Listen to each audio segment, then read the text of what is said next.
Guys, welcome to the Worship Keys podcast. Today I have the enormous pleasure of talking with David.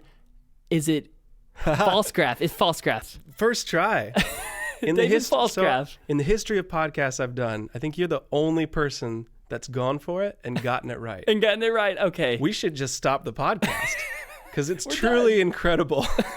Well done. Yeah, Falsgraf. Thank you. I've listened to some other people say it. I've been practicing it in my mind, so right Did your homework. But thank you for being on the podcast. Thanks for having me. David is the CEO, the founder of Sunday Sounds. Many of you guys know Sunday Sounds. I know I first came in contact with Sunday Sounds in 2017-18 in undergrad of college. Yep. And I came across, I don't know how it was, maybe it was just the internet or some friend told me about Sunday Sounds. And I was like, I think it was a patch for This Is Living. Oh, yeah. Or something like that. Dun, dun, dun, dun, dun, dun. Totally. I can't remember exactly the song. I think it was a Hillsong Young and Free type song. It's a gateway for a lot of people. Exactly. Yep. And I was like, I need that patch, and I really can't recreate it. I was working a lot. I've dabbled in Omnisphere, Keyscape, Arturia Keylab, made some of my own patches, but I was like, I need a way to like play this exactly how it sounds in the recording. So I go to sundaysounds.com, buy the patch for $9, right, and literally download it, and I can play that patch on main stage, which you could do it for Ableton Live too, right? And it was a game changer. And then I got the template, and Sunday Sounds is incredible, high quality patches for Ableton Live users, main stage, and now for the past few years you've had your own standalone app. Is that right? That's right. Yep. Incredible, man. Well, tell us a little rundown about Sunday Sounds, what you guys do, how long y'all have been going, and where it all began. Sure. Okay. So we're a small company. I always say I kind of started Sunday Sounds by accident. My background's as a guitarist. Okay. Which really throws people off. I spend all this time on the piano. But my background is like as a pedalboard nerd. I was like the electric guitarist, super into that. Yeah. And I was on staff at a church about a decade ago. It was like 2013, 2014. And I was leading from guitar. And one of the bands that I led was the youth worship band at that time. And so for me, actually, Hillsong Young and Free's songs around that time were really something that served as a catalyst for me to realize it's not just guitar tone now. Like there's a lot going on in worship music. And what really caught my attention back then was I had one really talented keys volunteer. She was a teenage girl. She was classically trained. She had incredible skill. Yeah.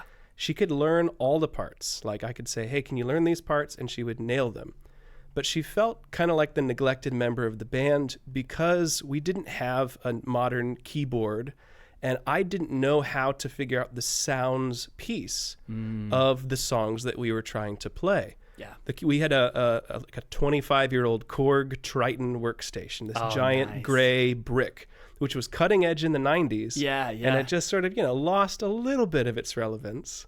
And so back then, I would scroll with a chord chart, like just a piece of chord chart in front of me, and I would write down preset names on the Korg. Like, here's the synth, here's the pad. Yeah. But we only had one sound at a time. So she would be playing like Alive by Hillsong Young and Free, and she would change to preset 91, and she would play the synth lead. And then to the chorus, she would change to preset 40 so she could play the pad. Yeah. This is what I was asking this sweet young girl to do, and it was her heart. Not good. She hung in there. She tried. But it was a lot of work for me, and then she was so focused on I have to nail all of these really quick changes. Right. But it's kind of like the mother of invention, because there's got to be a solution for this. My first solution was to just request budget for a new keyboard. Right. That didn't work a couple years in a row. So then I thought, all right, well, what else is out there that I can find a way to make use of the stuff I've already got? I owned a Mac computer, or the church had given me a Mac to use as part of the worship ministry. Right. So I discovered Mainstage. I started getting into Ableton Live, into back then Reason. Yes. And just trying to connect dots to not, I couldn't get everything brand new, but could I leverage technology to try and level up this older gear that we had? Just working with what we had. So, she really didn't like when I started using Mainstage because I didn't know how to use it very well. I just sort of threw stuff at her. Right. I was figuring it out week in, week out, just one more idea, one more concept, and learned a lot of ways to scare volunteers using software instead of hardware.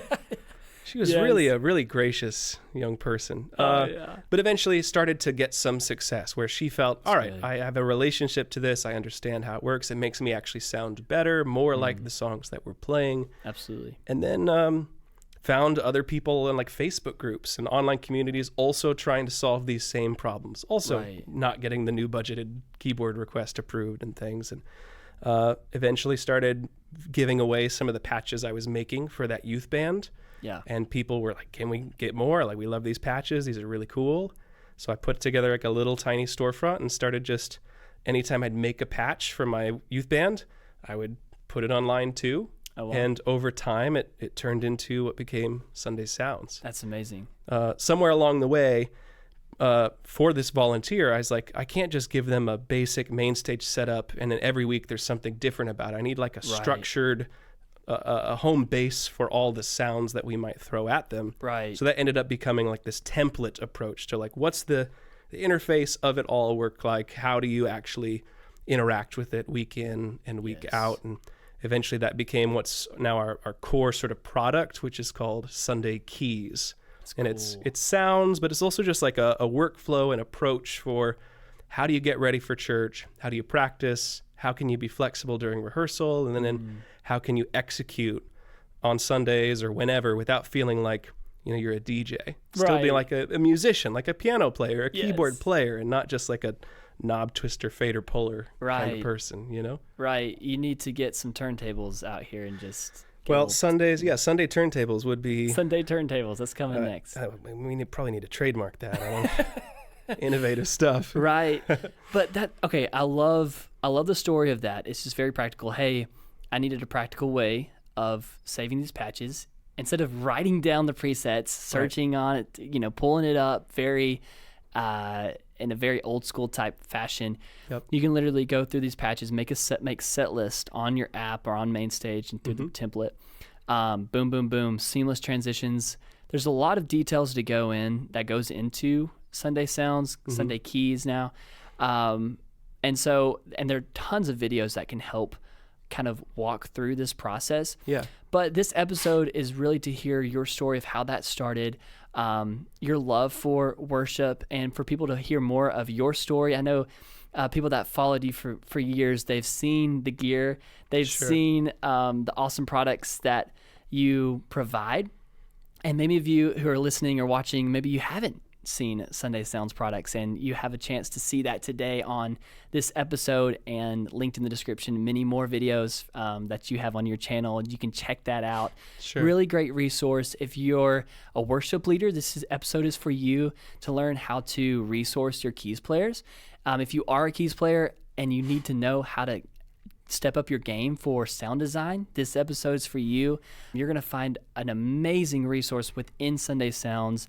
And this page, the Worship Keys, exists to help steer you in the right direction for music theory tips, gear, ministry, and industry. Tell us your method for learning the piano before you got into software. And take us back to when you were just, I'm assuming, a little kid and you learned piano. What was your journey like when you just fell in love with music and the piano? That's a good question. So my mom gets all the credit for that, really. I was a homeschool kid from second grade all the way through to high school graduation. Oh, wow. And as a part of my studies, my mom made me take piano lessons from her twice a week. Okay. From second grade through maybe to 7th or 8th grade. So that was my introduction to music, was just sitting down, playing through like classically trained, here's how to play the piano from sheet music. It strained our relationship, our young relationship. Really went through the ringer twice a week. Tuesdays and Thursdays were it was intense days. I even then I had a hard time playing what was actually on the sheet music. I always had this, my ear kind of wants to play it this way. Right. And so, my mom's like, just play the music, Dave. Like, please just play the song as it's written. I always kind of struggled with that. And then as a junior high kid, my mom got me an acoustic guitar, and I thought, acoustic guitar is so much cooler right. than piano. So I went that direction and kind of never looked back for a long time. Ended up being more of a guitarist. Yeah, I abandoned the piano. You get some boos at the Worship Innovators Conference whenever you brought up the subject of being a worship leader from the acoustic guitar. Right. Everyone said boo. Yeah. Well, it feels like a little bit of a betrayal. Because I'm like piano, piano, and then I'm secretly a guitarist. Yes. Shout out to your mom. Like, that's amazing that y'all were able to mutually get along for lessons. I know so many parents. I wouldn't call it getting along. She put up with. Right. But she was gracious. And my dad was a singer, loves music. So between the two of them, there's a lot of music in my family, music in my extended family. And though, I joke that I thought guitar was cooler, but the truth was it just, for the way I naturally gravitated towards improvisation, just kind of, coming up with rhythmic ideas on my own. Guitar was a bit more tactile for me as just a young person. It felt really approachable. Right. But then as an adult, when I came back to the whole thing, I was really thankful I had this background in guitar, because I started really getting into electric guitar in youth band as a high school kid. Oh, yeah. Big old pedal board, then tube amplifiers and all the, dotted eighth note delays, and I got to sound like all the Hillsong people and stuff. In retrospect, that really felt like preparation for how we would end up approaching sounds for the keyboard. Amazing. Because I came to the piano as okay, if we were thinking about piano tone in the way that I think about guitar tone really comfortably, there's actually a lot that we can connect. Now, there's more that the keyboard can do, right? I can't make my guitar sound like a bassoon. Right, I theoretically could my keyboard. So it's not apples to apples, but the purpose of thinking, okay, what does this guitar tone need to fill the right space in the band sonically and blend in with what everyone else is doing? I think that ended up really serving me well. It's half of all of this for me came from the piano lessons, which was the parts. Absolutely. And then the other half was the tones. And that's what I feel like the electric guitar background really prepared me for. Absolutely. So now when it comes together, it's parts and sound design end up being the approach I have to the position. That's incredible. Which is I think pretty cool. So I'm glad I ditched the piano for a while. Yes. And really glad I had it to come back to once I had more of an idea of this is what I don't know how to do. I've got this great keys player and they just need to be unblocked, essentially. So then that's what can we do to unblock the technical skill, the ability to play the right parts. Absolutely. Let's get the sounds and the vibe and the tones to just back up how technically proficient those keys players can be. Absolutely. Can you speak a little bit, since you were classically trained, sure, from the classical perspective to go into the modern world? What is the biggest disconnect, and how can people overcome the hurdle of that classical mindset to the contemporary from a technical piano playing standpoint and from a sound design? Since you are a sound designer, sure, what can you speak into that subject matter? Well, I'll speak to the two people that have a stake in that conversation. I think you've got the classically trained piano player, and then you have the worship leader who wants that person to fit into the band and feel like, all right, this is a cohesive part of the team and not somebody playing a different genre entirely within the mix of the band. Yeah. I'll talk to the worship leader first, because that's where I was. And this is one of the areas where I go back and man, I had some really gracious people on my team who were helping me sort out the right ways to have these conversations in real time. Right. One of the things I would do is just say, please don't do this. Please don't do that. Can you simplify? Can you simplify? Can you simplify? We're going from sheet music, which you can play flawlessly if it's, some classical piece. And now I'm just going to give you literally the same 4 chords across 40 bars. Right. And I'm saying just do that. There was a lot of skill that I was just not honoring in the way that I was broaching that, hey, there is a purpose towards playing maybe more simply or a bit more sparsely. But to them, it sounded like I was saying, just check all your skills at the door. Everything you've learned, I don't actually need. I just need a chord player. Right? And so I'm thankful for the people that I had that were willing to sort of work through that and kind of put up with me figuring out, well, I also want parts, and there's melodic stuff, and there's lead lines, and there's lots that we can do that does tap into your skill and your artistry. And like your incredible sense of timing. Like so many classically trained folks are just really, really strong when it comes to their internal clock.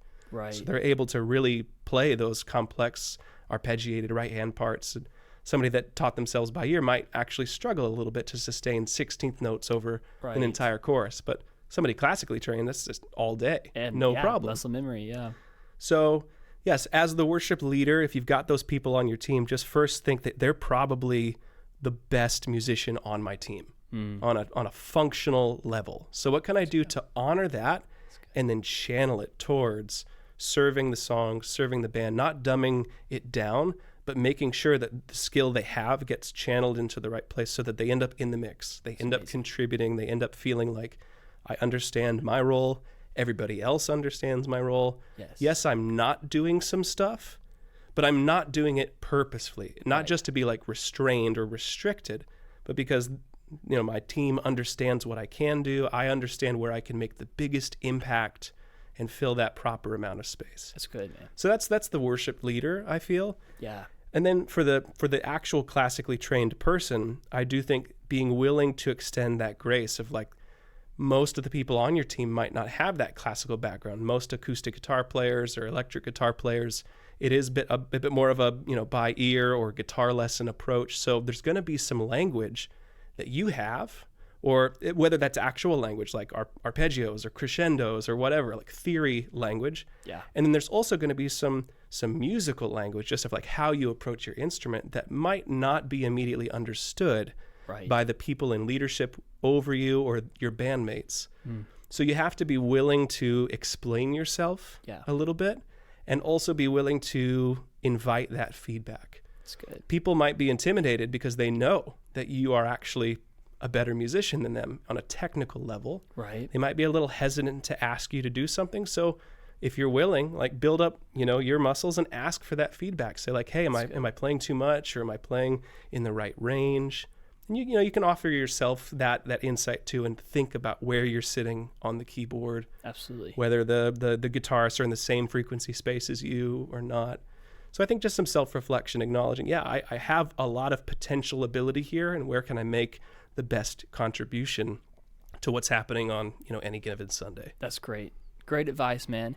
Well, I'm going to do, let's just go take a deep dive into Sunday Sounds, or now that you have your own app, Sunday Keys, right? Yep, Sunday Keys is what the name of the app is. So you guys are going to be able to see the app actually on the screen right now. David, you have a template that you made for Mainstage in Ableton Live. I've used the one in Mainstage for a long time. Love your Sunday Sounds template. Incredible. Yep. Tell us, in as concise way as you can, why is Sunday Sounds the best option for sound design for worship keys players? So we're really proud of Sunday Keys as a standalone app because as far as we're aware, it's the only option out there that's designed just for modern worship music, designed to be an all-in-one solution. So cool. And that's designed to do only the things that worship keys players need it to do. That's awesome. We program inside of Mainstage. We program inside of Ableton Live. These are really incredibly powerful platforms. And that's where we got our start. We owe a lot to those softwares, and we still support them and program inside of them. But for the average volunteer, we found over time that those softwares and all the things they can do can end up being a barrier to people feeling like they can actually succeed. Yeah. In Mainstage, it's sometimes as simple as accidentally selecting something on screen and then hitting the delete key on your keyboard, and then it's just gone. Like, that's pretty spooky for a volunteer. And so when we support folks in Mainstage, these worship leaders or keys players would reach out to us, and it is stuff like everything's missing, or my sounds are in a different key all of a sudden, or like stuff is disappearing on the screen, or I'm just not sure of like where everything is. And so it was over years of conversation figuring out where are volunteers getting the most bogged down, what's taking worship leaders the most time in preparation, where does it hurt the most inside of these really great, powerful platforms, and can we build something that's just more tailored to the needs of the worship leader and the keys player, and that relationship of Sunday comes every Sunday. We got to put 4 more of these things together, and trying to just provide that all-in-one solution that saves time, sounds amazing, doesn't sacrifice on quality, and is also really reliable. It's just streamlined, smooth, Incredible. Nice audio transitions, no issues with CPU usage, all the stuff that you just don't have to worry about. We're trying to bottle that up and put it inside of one app. Super cool. And just not too long ago, some episodes back, we did a full rundown of main stage and Sunday sounds, just kind of like the template within main stage. Yep. But can you give us an awesome updated rundown of your standalone app, the Sure. Sunday Keys app? Tell us first and foremost, how much is this? Yep. What do you need to get it up and running at your own church? Mm-hmm. And tell us all the wonderful features within this app. Sure. Okay. So Sunday Keys, you download it from the App Store for iPad or for Mac. $120 unlocks the full app, the full sound library, and then we release an updated to the sound library every month. With new sounds. I love that. So, a new genre trend emerges or some great new idea that we have, or, we go out and sample some new kind of instrument, and we're able to bring that into Sunday Keys. So there's just this source of inspiration that comes to you every month to, push you in a new direction or help you sound like the latest, greatest single from X, Y, or Z. So we think that's super fun.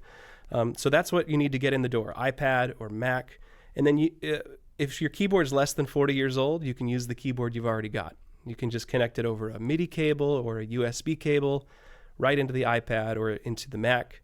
And then the only other thing you need is just a way to get the audio out. So an audio interface or some sort of headphone adapter. Absolutely. Usually folks end up, less than $50 or $60 of mostly cables, a couple things plugged in, and then they're ready to go. So we think it's pretty simple. And most people nowadays, might not have been the case 15 years ago, maybe 10 years ago, but most people do have an iPad, right? Yeah. Or definitely a church does, right? They have extra tablets and iPads that are more affordable, and just people have those. And so you get it on your iPad, you have it right in front of you, and you have it just literally just right in front of your keys. Like, it's not with the laptop, sometimes it's very clunky and can be kind of like, where am I going to put it? But the iPad's smaller, you're ready to roll. Show us the whole layout of the app, man. Sure. So, and this is great for volunteers too with the touchscreen, because what you see is what you get. Everything's tactile. It's all color coded. Super cool. As you scroll around, these faders, it's easy to adjust the volume, to read these labels and understand what you're looking at. Is that mapped to the faders of the MIDI controller? It could be, if you wanted to. You can connect it to any hardware if you'd like. A lot of volunteers love the touch interface. Sweet. Because then it's just one place to go for all of the information that they need. That's good. They don't have to look where a fader is and then look somewhere else to connect what that fader is controlling. Gotcha. So I know for road guys, you really want that tactile feeling. I want to be able to not even look at it and know what I'm adjusting. Right. But for volunteers, they're kind of used to being locked in on something visually. If it's not a chord chart, it's the soft. They're bouncing back and forth. They're looking at their hands. Obviously, we don't want them there all the time, but we do find people like the visual layout of just everything's right here, and I can focus on one larger screen environment. Right. It's not nearly as intimidating as, if you get a hardware keyboard like a Nord or a Roland. Usually you've got a smaller screen. Right. You kind of have to dive into the menu of if you want to make any substantive edits or adjustments to it. Yes. So a lot of volunteers love the iPad form factor. It's just, I think, really super approachable to people, which is what volunteers need. Absolutely. So let me talk you through the interface on a high level. So the top left corner of the screen, we have what's called the set list area. So each of these titles here just represents a collection of sounds. And we call a collection of sounds a patch. So we have 4 patches in this set list right now. And as I select each patch, you can see that these vertical sound modules will show the different sounds that are available inside of that patch. Yeah. So this patch is called Felt Piano and Lush Strings, and it has 4 layers. And they match these layers that float over the on-screen keyboard to let you know where they're playable and where they're not. So we have a felt piano, we have a string sound called wispy violin, a string ensemble, and then a synth string sound. And all together, it sounds like this.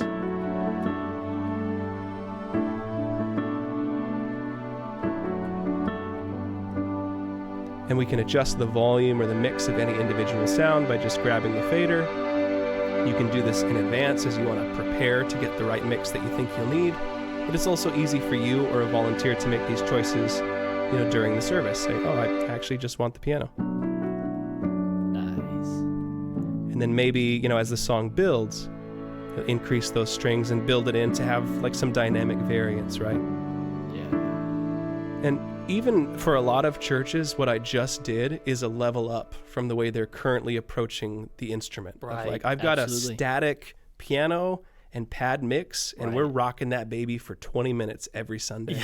And it's just static. Right. Maybe the parts is kind of how they're building dynamically, but the mix of the sounds is just something that's been set, locked in, and they're not confident enough to be able to adjust it. Love that. So to be able to just make these pretty simple, relatively safe aesthetic choices of a little bit more of the pad, a little bit less of the strings, the touch interface and how smooth and seamless that is in Sunday Keys opens that door up for volunteers in a way that we don't really think many other platforms do.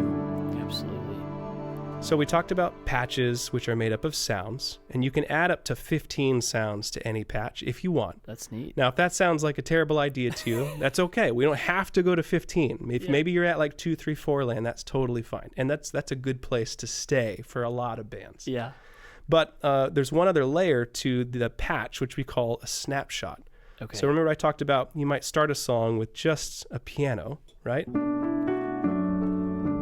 So I just brought down the volumes of all the other sounds in this patch, and that's cool. But you might not want to have to do that on the fly while you're playing the intro to King of Kings, Right.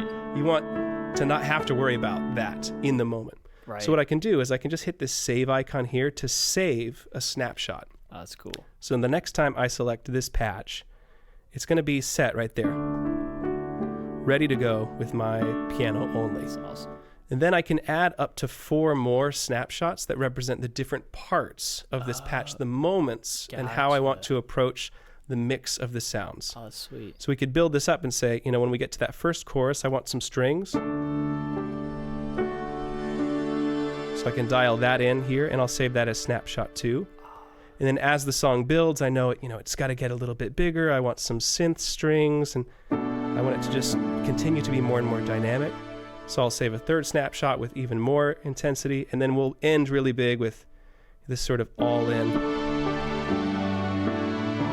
moment. So I've got 4 distinct snapshots. That is awesome. Of my patch, and I don't have to pull all of that fader pulling off live. I can just make those decisions in advance. Amazing. The really incredible thing about snapshots is that they are not instant transitions. They happen smoothly over time. Yeah, that's important. So if we go to this first snapshot here. Look at that. So we start the song, and then we hit snapshot 2. Nice. Snapshot 3, gonna keep building.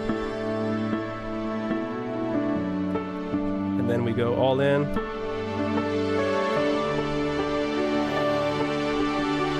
And you can jump around, so we could go from there back to 2. Back to 1.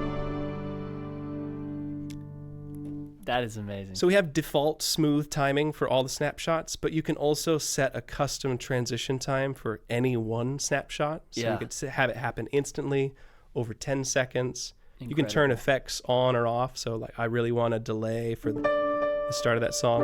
So we turn the delay on for that snapshot and then be off for all the others.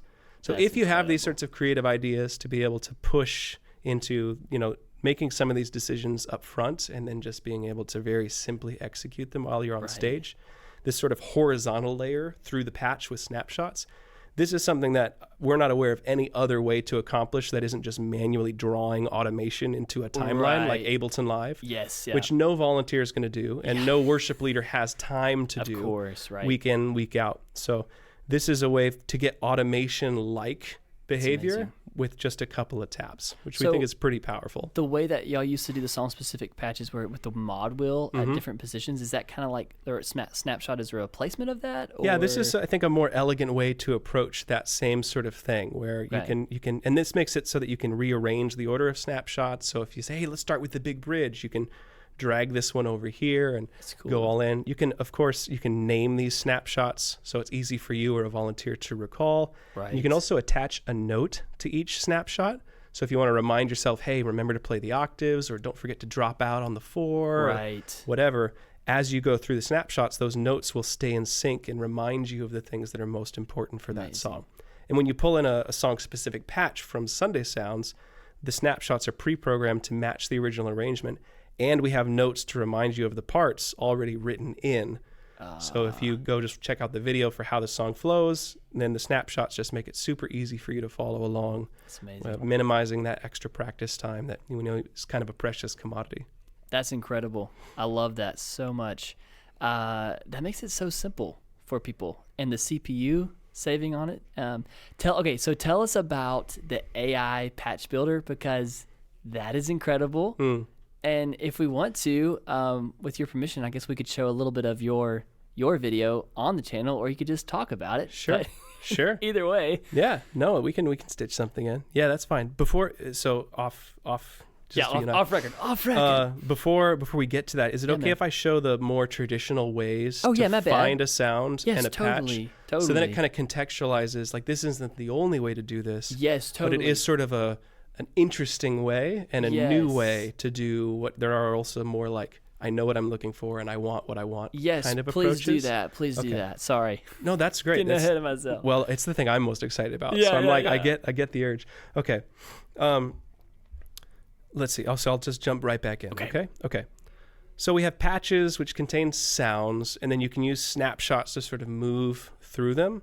Another thing that makes Sunday Keys, we think, so powerful is the library of sounds and patches that it comes with. So we're a team of musicians, a team of synth nerds, a team of sound designers.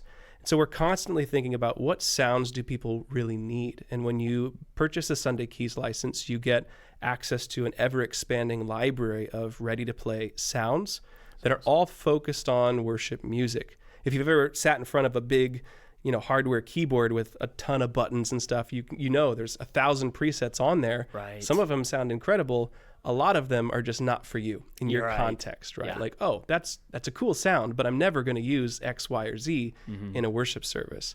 You don't have to worry about sifting through that sort of clutter with Sunday Keys, because we're not trying to make stuff for people playing out on Friday night in cover bands. Right. We're just focused on, what does the worship keys player need? That's good. What's coming soon? What's feeling fresh right now?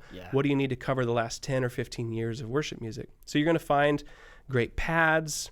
You're going to find awesome acoustic pianos, electric pianos, string sounds. So I just opened up the sound browser, and I'll do it again. I just hit add sound in any patch, and that opens up the sound browser. And this is where you can browse all of the content that's in the library. And there are literally hundreds and hundreds and hundreds of sounds. Incredible. But you are a volunteer. You don't have the time to just start at A and work your way all the way down to Z. So of course we have this tag-based browser system that lets you choose a category. So I need an acoustic piano or a keyboard. And then you can choose the type of sound. So, well, maybe I want an electric piano. And as you make these choices, then the list gets shorter a lot, very, very quickly. I like that. Which helps you or a volunteer, without having to make tons of decisions, end up with some pretty compelling choices. So I could just audition this in the browser. Even while you're in the browser, once you've got a list, you can select any sound and just audition it while you're in the browser. So you can try stuff out. If you're the worship leader, this is easy for a keys player to say, what do you think of this pad or that one? And you can give them real-time feedback. Right. And once you find something, you just hit add sound, and then it's added right into the patch, and you can mix it in with everything else that you're working on. Love that. So there's a full sound browser and hundreds of sounds, and we make it easy to find the right ones if you know what you're looking for.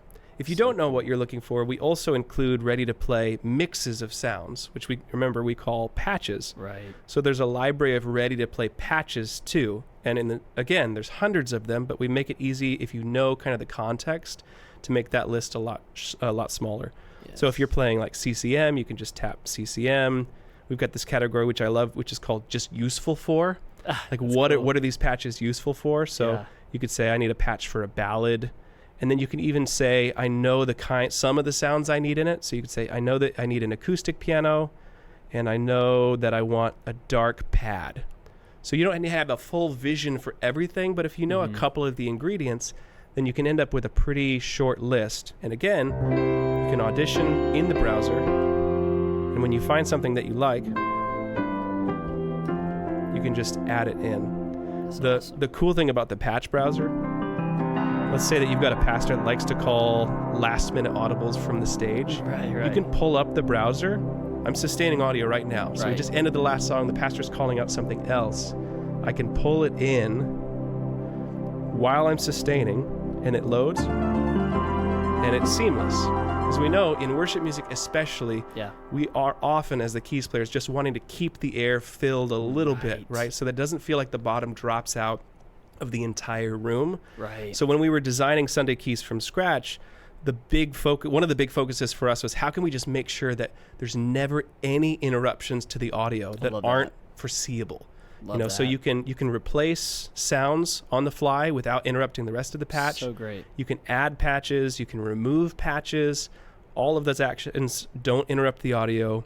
You can jump around the set list. That's not going to interrupt audio. You can even load in third-party instrument plugins, and that's not going to interrupt the audio. Awesome. You can change the tempo, all that stuff. So you can use Keyscape, Omnisphere.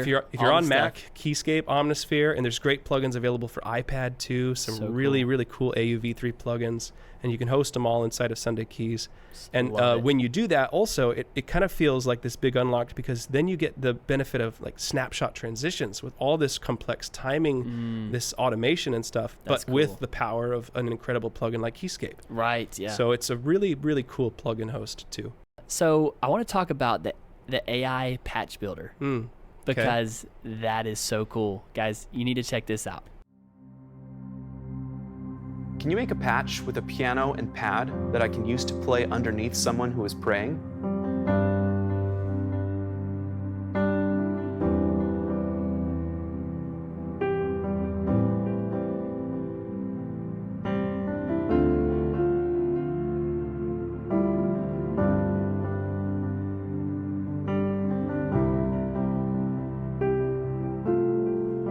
Bright patch for an upbeat song with lots of synths and a bass in the left hand.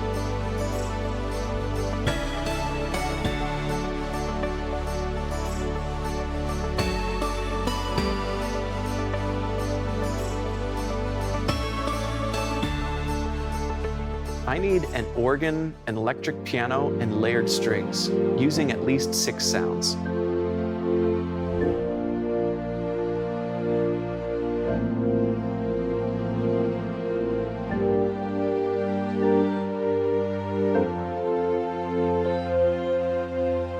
To introduce you to the brand new AI-assisted patch builder, the first and only tool of its kind. This new patch builder taps into the latest in AI large language model technology to allow you to describe the patch you want with normal human language, and we do all the work to generate a one-of-a-kind unique patch based on your description. You can be as detailed or as general as you'd like, and Patch Builder will give you something inspiring. When you feed us your prompt, your patch is generated in just seconds.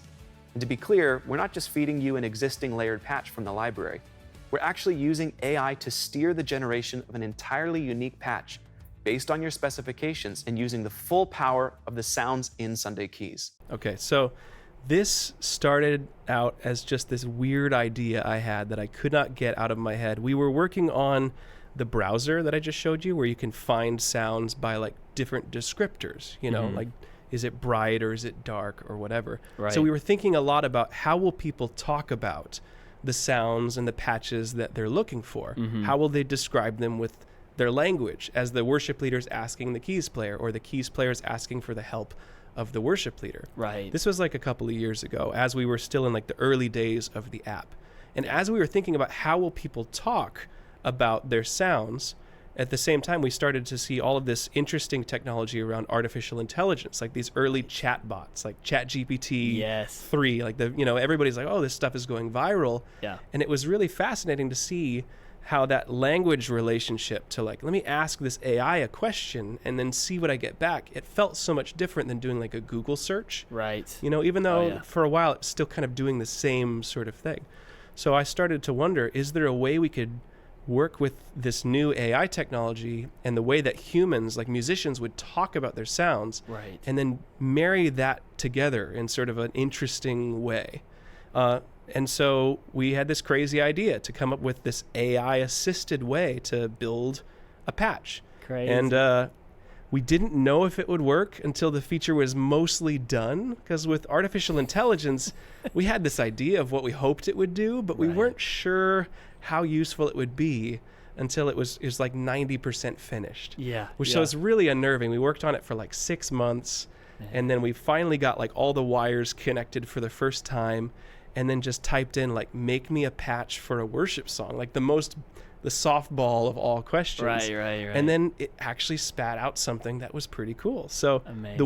the way Patch Builder works is you open it up and it's literally just a text box. It's like any like chat GPT type thing that you've used. Yes. But instead of, just asking it random googly questions, you can describe the sounds that you need from your keyboard, or you can talk about an artist that you're inspired by. You can even reference genres or specific songs. One thing I love to do is ask it to remix stuff for me. Cool. So I'll be like, what would it sound like if Carrie Job and Coldplay did a collaboration? Like, give me that on a keyboard. That's cool. And you give it these sorts of ideas. Yeah. And then we take what we know about worship music and the sounds that are in Sunday keys. We combine all of that together and then generate something back for you that's completely unique. See, because I am kind of curious, because do you know the band Dirty Loops? Yeah. Can you ask it to make a patch that will sound like Dirty Loops? Sure. Make a patch. What does that mean to you? Like, what defines Dirty Loops to you? I'm curious, because then we can compare it against. Make a patch that sounds like Dirty Loops is like this jazz fusion funk kind of sound. They do all kind of craziness. So I'm like, it would be pretty wild of a patch, I feel like. I feel like it'd be like all over the place because they have normal pianos, synths. Okay, yeah. Yeah, that sounds like it. That's so crazy. So it it gave you a CP80, which is like the old electric grand piano. It's not an EP. It's not an acoustic piano. Kind of in the middle. Gotcha. It gave you a synth bass. Definitely some synth bass. Yes. Couple of leads, like this plucky lead. That's crazy. A pad, and then it layered in this old Motown bass, which is like an old electric-y bass. So it's definitely combining the context of synth bass, funky electric bass, and then it also this is the interesting choice, it put a music box up in the top, like a toy piano. Interesting. But are they the ones that did the phone commercial video? Right. Like the Verizon, Yes. So that is so cool. We tried, this is what it came up with. We can hit try again, and it repeats the same generation. That's just to give you like a different option. You can do that as many times as you want. So yeah. Let's give you a little bit brighter. Right. Oh, I could see that being a Dirty Loops That's patch. funny. Because it has the synth bass and some of that grittiness in it. And right. some of that uniqueness that's just kind of like, why is that in there? Sure. Right. That is so cool, man. Thanks. It's fun to see what you get. We found interesting sort of emergent behaviors of it that we didn't fully understand until it was done. So, for example, it works in any language, not just in English. So you can describe a patch in Korean, and it will do it, and it will give you a patch results like perfectly, which is really cool. So international viewers, like, this works in whatever language is comfortable for you. That's amazing. But it also works. It translates emojis. No, do one. So like, that's crazy. Okay, like we can do we'll do a Christmas tree, and then we'll do Santa, and then we'll do Mrs. Claus. And what I'm thinking we'll get is something like Christmas themes, like a Christmas patch. Yeah. But we'll see. This is wild. It's thinking. It's gotta think on this one. Okay. Yeah. Things take time. Merry Christmas, y'all.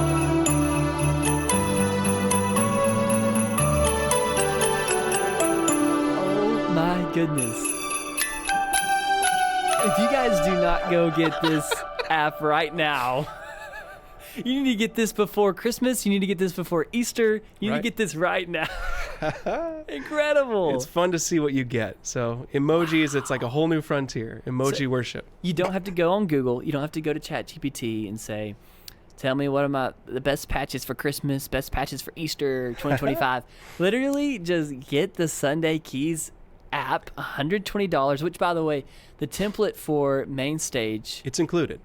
It's included? Yeah, so if you purchase a Sunday Keys license, you get access to the app, standalone for iPad and Mac, and the Main Stage and Ableton Live formats. Okay. So, and the sound library is the same in all of them, because it's all based on our custom samples. So we're working with session musicians or sampling ourselves, working with vintage analog synthesizers, sampling them note for note, recreating these awesome sounds. Incredible. And so the samples that power the Sunday Keys standalone app are also powering the sounds in the main stage and Ableton Live formats. That's so amazing. if you love main stage, if you're all in on that platform, the same sounds are available. If you're all in on Ableton Live, or maybe you like to run your tracks and your key sounds inside the same UI, Ableton Live's got you covered too. That's incredible, man.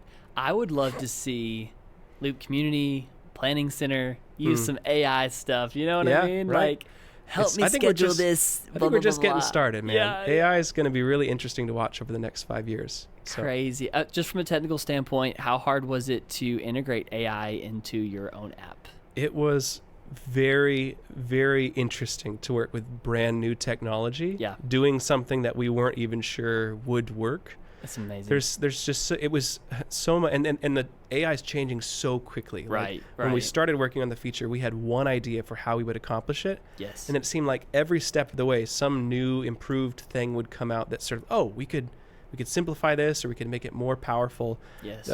Actually, the week before we released this feature, we ended up able to implement a new tool that had just been released that improved performance by like 50%. Wow. But it came out the week before. So I don't know. Yeah. Over time, we expect the feature to get better and better and better. Absolutely. And this is generating patches now. And what we're hoping we're able to figure out how to do over the next year or two is to generate individual sounds. So if you describe, I need the sound of a banjo, like even if we don't have a banjo, we'll be able to generate that sound and create the samples based on what you're asking for, and like creating full instruments from scratch just based on the prompt.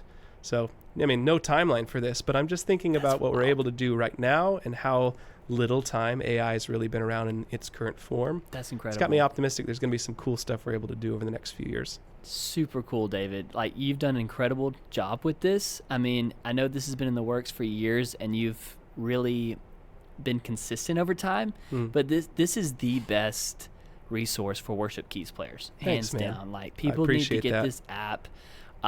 Yes, new technology is scary, but this thing is so useful, and that whole AI patch builder is a game changer. In my world, I'm like, that is incredible.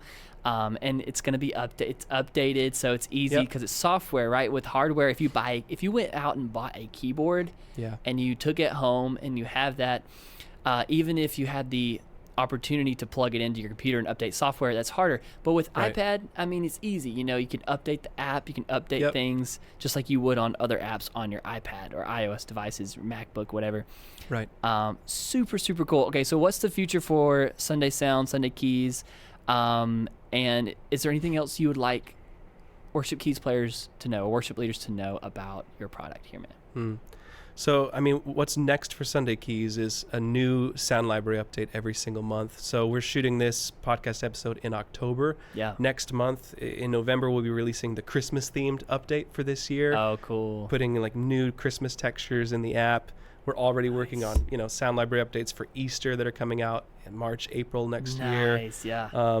So we just love being able to, especially not just selling a bunch of add-on sound libraries, like trying to get people to buy more and more and more. Right. We love the approach of just a single fixed cost that is one budget item per year, and then having this stuff just come in regularly, something that you or your volunteers can kind of count on. Absolutely. And it's creative, but it's not so much that it's overwhelming.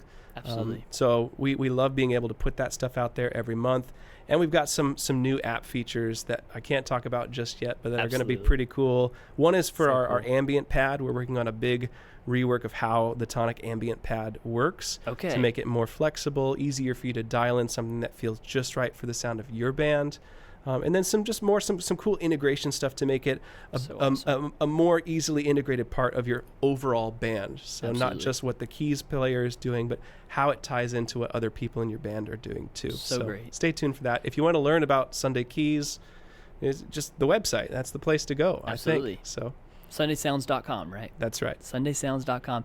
But also a few more things. Speaking of flexible, the flex routing is really, really cool. Oh, yeah. Super cool. Okay, I remember back in 2017-18 in main stage, I'd go to the outputs and have to assign. If I was in an interface like the Focusrite 18i20, which is what I'm recording on right now, if I run that for tracks or for keys, I can actually route 1 and 2 for piano, but I'd have to go channel by channel, patch by patch. Yeah, each patch, for sure. I'd have to, assign the outputs. It would take me a lot of time. Yeah. But show us how easy it is on the app now. Sure.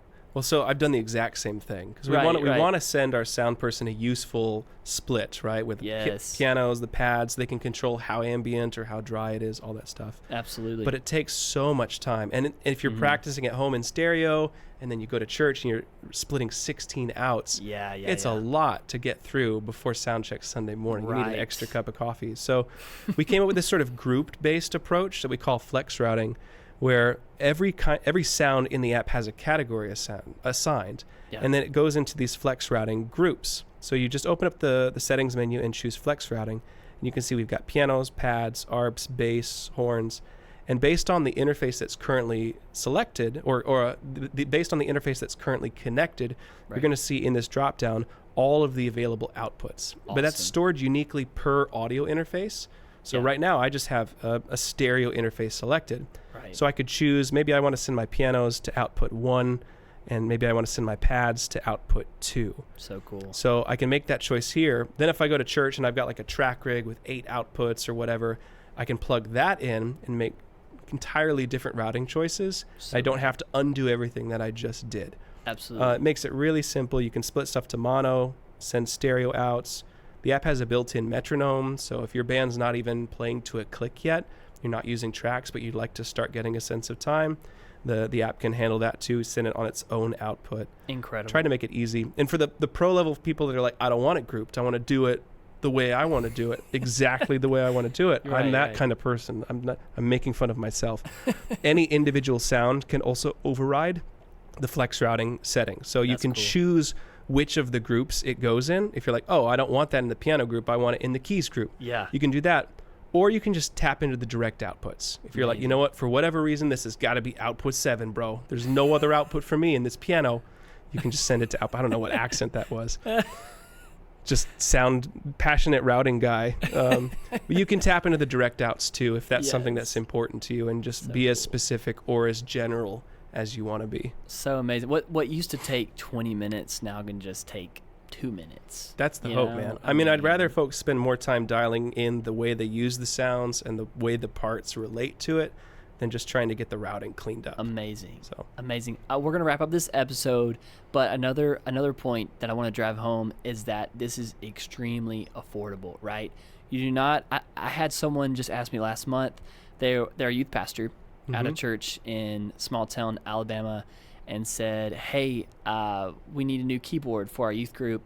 Said we'll be looking at a few. They sent me a link to a Yamaha and a link to the Nord, one of the Nord keyboards. Yep. And both, I think the Yamaha was a little over $2,000. Of course, the Nord's $3,000 or $4,000, depending on which one you get. Right. And so you're looking at thousands of dollars. And they said, yeah, like we could probably definitely do $1,000 or $2,000 range. I'm like, okay, let me tell you exactly what you need to do. Get a nice MIDI controller, get Sunday sounds going, you know what I'm saying? And you can literally get an incredible sounding rig like you have, like you've been playing right now in this episode, for definitely less than $1,000. Oh, absolutely. Maybe even less than $500 if you already have an iPad. Yep. You know, buying and depending on if you already have a keyboard stand and stuff. But if you're just going completely from scratch, I mean, you could do it under $1,000. Under $1,000 from scratch. Right. Under $500 if you already own an iPad or a keyboard. Crazy. And a lot of churches we talk to, they end up like under $100, and then just the cost of the software itself. Amazing. Because they already have an iPad or a Mac. Right. And it runs on both, and they already have some sort of keyboard. So it's just a couple of cables and the way to get the audio to the sound system. Incredible. And then they're feeling like they got a whole new keyboard. Absolutely. Nords are incredible. Yamaha, Roland, these things sound incredible. They do, yeah. But I think for the average worship keys player, you can put that budget to better use somewhere else in your worship ministry. Absolutely. Or just save it for a rainy day. Absolutely. And bring a lot of fresh new energy to the table without having to do that high level investment. That, you know, it's defining that position for the next decade. Absolutely. This gives you flexibility too. It can grow with you. You can always buy that keyboard later and supplement your approach to software. Absolutely. But this is a next step that we find makes a lot of sense for churches that aren't ready to take that leap into some multiple $1,000 new keyboard. 100%. And even someone who does have an incredible Nord Stage 3 or Nord piano for whatever it may be. A lot of people use the hardware of the Nord for a few things, and then you can still mix in some software. So if you already have a great keyboard, get this app. I mean, it's incredible. I mean, just the AI patch builder alone is worth just getting this app for, even if you have an incredible keyboard, and adding it to your rig, whether you're on tour, whether you're at church. You can have 2 lines for your Nord, 2 lines for Sunday keys, and have some fun with it on the fly. But I think it's an incredible resource. We're definitely going to link your website here on YouTube and on podcast. You guys can go watch the full rundown of this app, which is about 40 minutes or so. Goes super deep, super in depth about this app. Thank you guys so much for viewing this episode. And David, hopefully we'll have you on the podcast again next year. Thanks, man. A lot of fun.